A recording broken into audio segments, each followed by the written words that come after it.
প্রিয় শুভাকাঙ্ক্ষীগণ, আমরা এখন থেকে একটা জিনিস চিন্তা করছি গতকালকে রাত্রে। আমরা এখন থেকে যত পচা পেশেন্ট আসবে, আমরা যখন কাজ করব আপনাদের ভিডিও বানাই দেখাবো যে কী অবস্থা আসে। এই মায়ের কিন্তু গলা, এই কান থেকে ওই কান পর্যন্ত একদম কিছুই নাই, দেখানো যাবে না ভায়োলেন্সের কারণে। কিন্তু আমরা এখন থেকে যত রুগী আসবে আমরা ভিডিও বানাবো। আমার বাংলা ফান পেজ যেটা আছে ওটাই চালাবো, আর সাথে YouTube channel Milton Samaddar video ছাড়বো, আপনারা দেখবেন। চলো আজকে ড্রেসিং করি। প্রিয় শুভাকাঙ্ক্ষীগণ, ড্রেসিং করা শেষ। ড্রেসিংটা তো দেখানো যায় না, বুঝছেন? আপনাদেরকে দেখাইলে আপনারা ভয় পাবেন, আমার পেজটা যাবে নষ্ট হইয়া। এর অবস্থা খুব খারাপ, পিছনের সাইডটা তো গেছে। সর্বশেষ বলতে চাই, আমার মায়ের জন্য দোয়া করবেন। একই সাথে আমার প্রথম এই ড্রেসিং ভিডিওতে প্রথমে একজন অনেকেই জানতে চাইছেন আমি এই ডাক্তার দেখাই নাই কেন। শুভাকাঙ্ক্ষীগণ, এদের জন্য আপনারা যারা কমেন্ট করছেন, আপনারা একটু চেষ্টা করবেন যে অসহায় মানুষের সরকারি মেডিকেলে ভর্তি করানোর। সেটা যে কোনো জায়গায় হইতে পারে, সরকারি ঢাকা মেডিকেল, সরোয়ার্দী বা যে কোনো জায়গায় ভর্তি নেয় কিনা।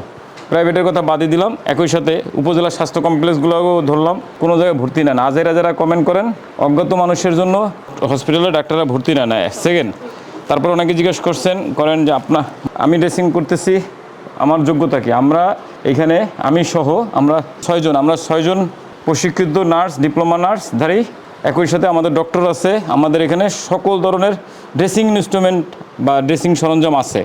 তো আপনারা যারা বলেন আমাদের যোগ্যতা কি, আমাদের যোগ্যতা ভরপুর। আমাকে যোগ্যতা নিয়ে কনফিউশন হওয়ার কোনো নাই। তারপরে আমার মেডিকেল যোগ্যতা সহজ করে বলে 2002 সাল থেকে ধরেন, 2002 আর এখন কত হয়, 26 কত হয়, 24 বছর আমার মেডিকেল যোগ্যতা।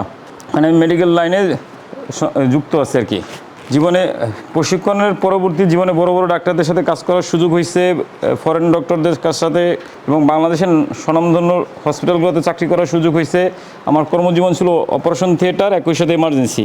তো যার জন্য আমার যোগ্যতা নিয়ে আপনাদের কোনো কনফিউশন হওয়ার কিছু নাই।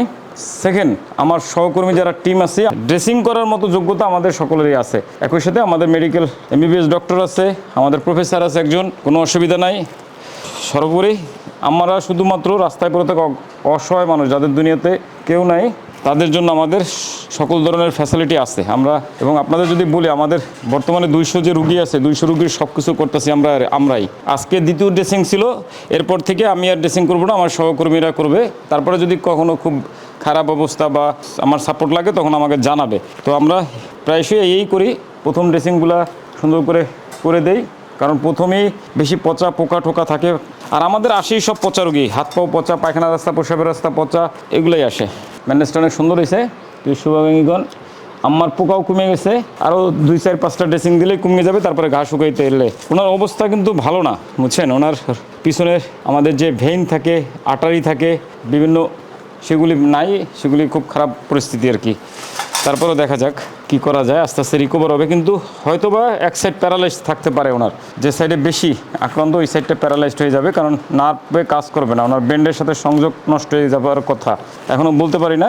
এবং আরেকটা কথা, আপনারা বলতে পারেন যে আপনারা টেস্ট করান কিনা। ভাই, আমাদের 200 রুগীর টেস্ট করানো আমাদের পক্ষে সম্ভব না। আমাদের অনেক কিছু আছে যেগুলি আমাদের সীমাবদ্ধতার বাইরে।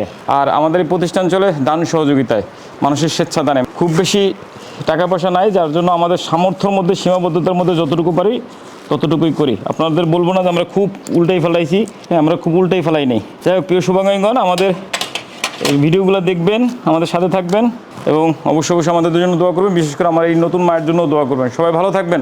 আল্লাহ হাফেজ।